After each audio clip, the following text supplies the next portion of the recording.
श्री रामचंद्र को जब अपने पिता की आज्ञा का, अपने पिता के वचन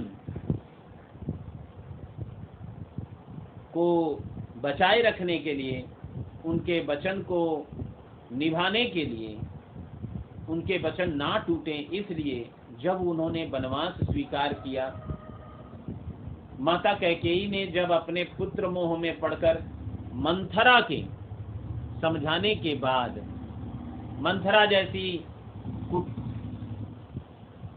चुगली करने वाली दासी के समझाने के बाद, जब अपने पुत्र के मोह में पड़कर कैकेयी ने प्रभु श्री राम के लिए वनवास मांगा, तब उनको नहीं पता था कि इस वनवास से पूरी अयोध्या बिखर जाएगी। और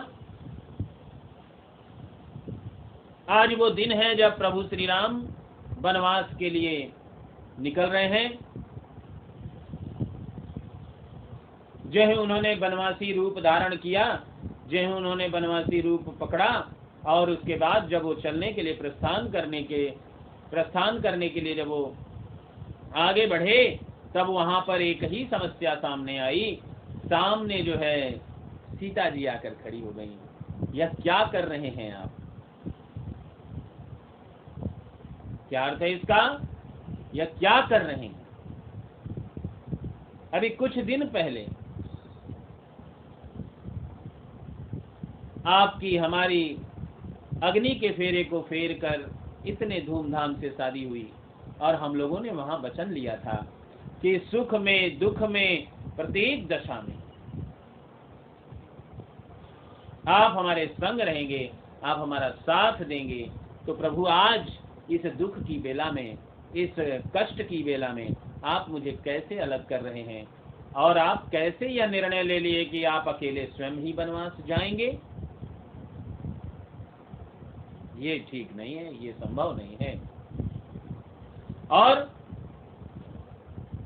तब उन्होंने उनसे कहा कि ऐसा नहीं हो सकता, मैं भी आपके साथ चलूंगी। त्रेता युग है, याद रखें, कलयुग नहीं है। इस बात को बहुत अच्छी तरह से समझो।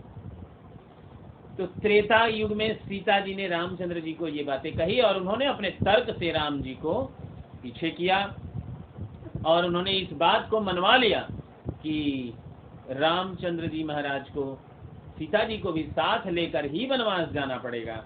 ऐसा उन्होंने अपने तर्क से उनको मनवा लिया।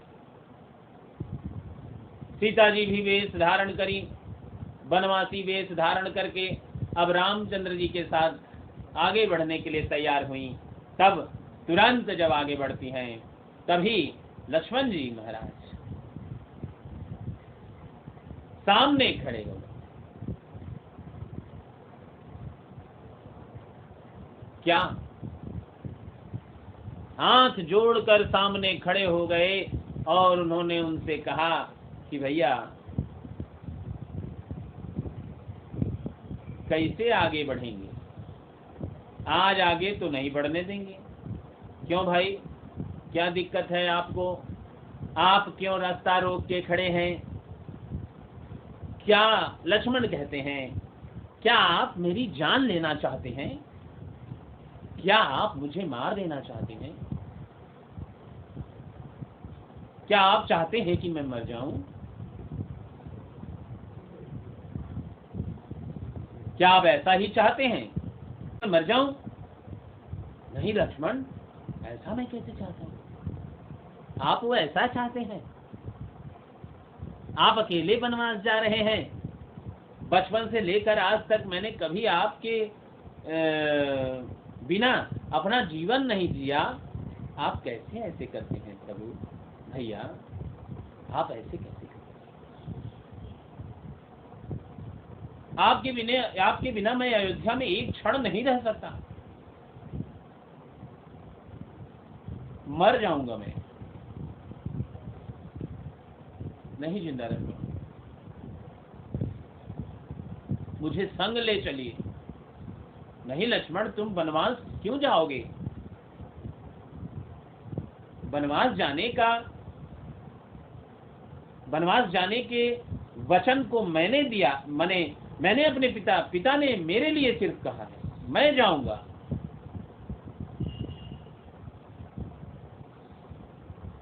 तुम नहीं जाओगे? नहीं भैया, 14 वर्ष, 14 घंटे, 14 मिनट में आपके बिना नहीं रह सकता। आप 14 वर्ष की बात करते हैं, ये कैसे संभव है? ये नहीं संभव है। इसलिए भैया मुझे भी ले चले।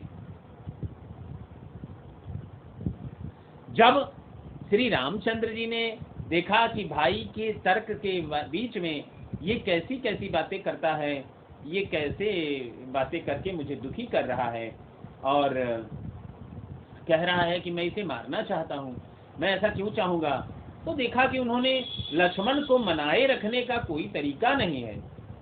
भाई ये वनवास क्यों जाएगा? 14 बरस इसका जिंदगी पूरा बर्बाद होगा।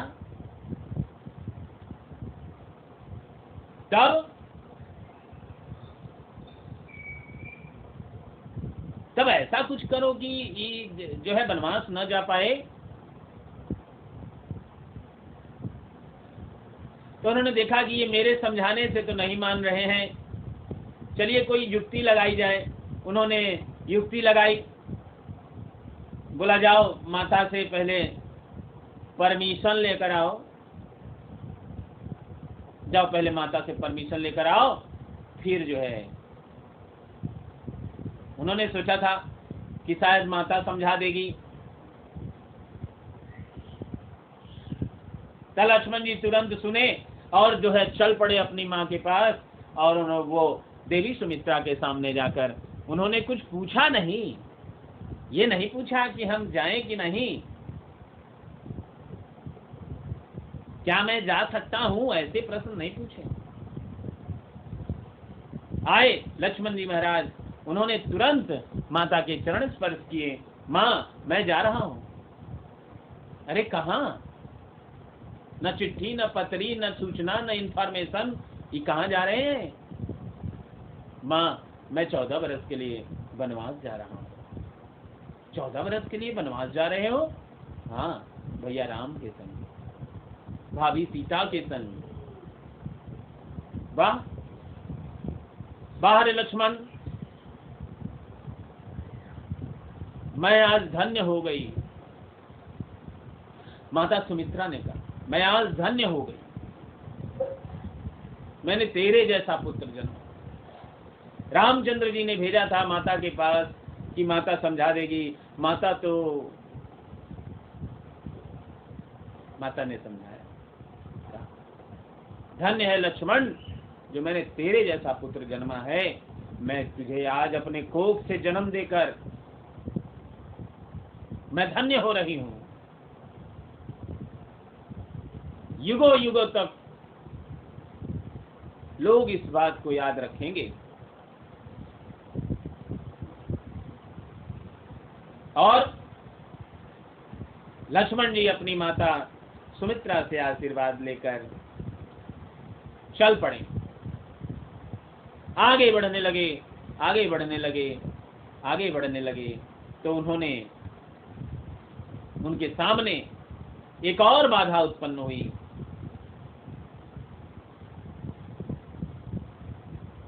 उर्मिला जी, उनकी पत्नी,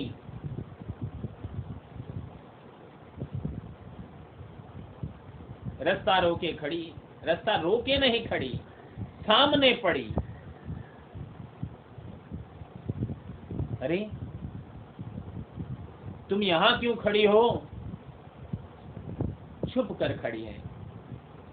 मैं यहां इसलिए खड़ी हूं कि मैं आपको अंतिम बार जाते हुए देखना चाहती हूं। 14 वर्ष के बाद अब आपको देख पाऊंगी, इसलिए आज देख रही हूं। तो तुम सामने क्यों नहीं आई? तुमको आकर सामने मिलना चाहिए? नहीं। मैं आपके सम्मुख आकर आपके मार्ग में बाधक नहीं बनना चाहती हूँ। मैं आपके सामने आकर आपके मार्ग को, आपके कार्यों में बाधा पहुंचाना नहीं चाहती हूँ। कहीं काश ऐसा हो जाए कि आप मुझे देखकर अपने विचार बदल दें, इसलिए मैं नहीं आता।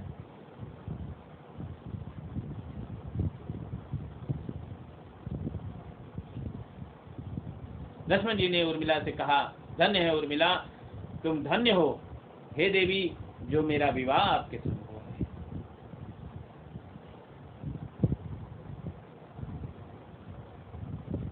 और उर्मिला जी ने लक्ष्मण जी को ये वचन दिया कि जाइए, मैं 14 वर्ष तक आपको याद नहीं करूंगी। क्यों? क्योंकि अगर याद नहीं करूंगी और ये तो के याद करेंगी। कहने का मतलब आज की पत्नी, मैंने फिर कहा भैया त्रेता युग चल रहा, आज की पत्नी होती ऐसे बोल देती, याद नहीं करोगी तो किसको याद करोगी? ये प्रश्न याद नहीं करूंगी। क्यों?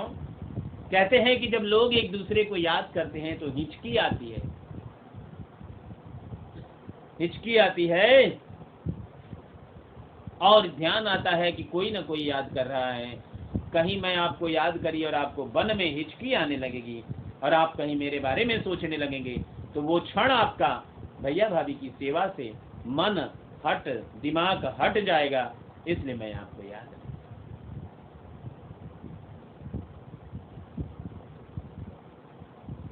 क्या मतलब है इसका? क्या अर्थ है इसका? क्यों मैं इस बात को आज यहाँ प्रसंग के रूप में लेना चाहता हूँ? मैंने जब तुलसीदास के पद आपको पढ़ाया तो उस समय प्रसंग के लिए कोई बात सामने नहीं आई। हम नहीं समझ पा रहे थे कि रास्ते के किनारे चलते हुए 3 लोग, राम, सीता और लक्ष्मण, एक दूसरे के बारे में क्यों सोच रहे हैं। तो वो इसलिए सोच रहे हैं, एक दूसरे के बारे में इसलिए सोच रहे हैं क्योंकि उन तीनों में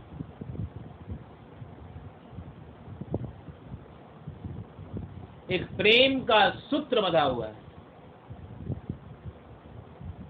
इसका रहस्य कलयुग का मानव नहीं जान सकता।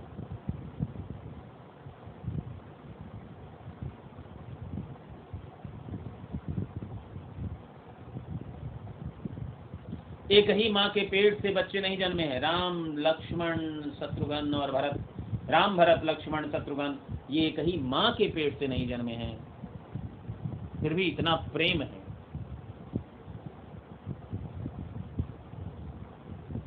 ₹14 आप अपने भाई को नहीं छोड़ सकते हैं। यहाँ 14 बरस सुख को त्याग कर, और ये इस बात को स्वीकार करते हैं कि वो वन में घूमेंगे, वन में रहेंगे, और क्या पता 14 बरसों में जिंदगी बचेगी भी कि नहीं। माने ऐसा ही सोचिए आप। लेकिन सब कुछ उन्होंने स्वीकार किया और स्वीकार करके आगे बढ़े। और इसी वन पथ में जब आगे बढ़ते हैं तो वो सारी घटनाएं घटती हैं, जो अहिल्या की घटना, कागभूषुंड की घटना, फिर उसके बाद तुलसीदास के पद में जो आपने वहाँ श्री रामचरितमानस के किष्किंधा कांड के जो प्रसंग लिए, जहाँ पर सीता जी गुम हो गई हैं और प्रभु श्री राम और लक्ष्मण जो है सीता जी की तलाश करते करते किष्किंधा नगर के जंगलों में पहुँचते हैं, ये प्रसंग भी वहीं जुड़ेगा जाकर। और फिर किस प्रकार से कवितावली में नदी के किनारे चलते हुए राम, सीता और लक्ष्मण को प्यास लगती है और वो तीनों एक दूसरे के बारे में सोचते हैं, ये भी प्रसंग है। तो आज इस बात को जान लेने के बाद आपको और भी कुछ लिखने के लिए एक्स्ट्रा आंसर स्क्रिप्ट मिलेंगे, कुछ अच्छी बातें मिलेंगी जिसको आप वहां जोड़ सकते हैं और आप इस बात को समझ सकते हैं। तो मुझे उम्मीद है कि ये वीडियो आपके लिए बहुत सहयोग करेगा आंसर लिखने में। तो बिल्कुल स्वस्थ रहें, सुरक्षित रहें और बने रहें हमारे साथ। ऐसे ही अपना प्यार और सपोर्ट हमें हमेशा देते रहें। इसके लिए बहुत बहुत धन्यवाद। मिलते हैं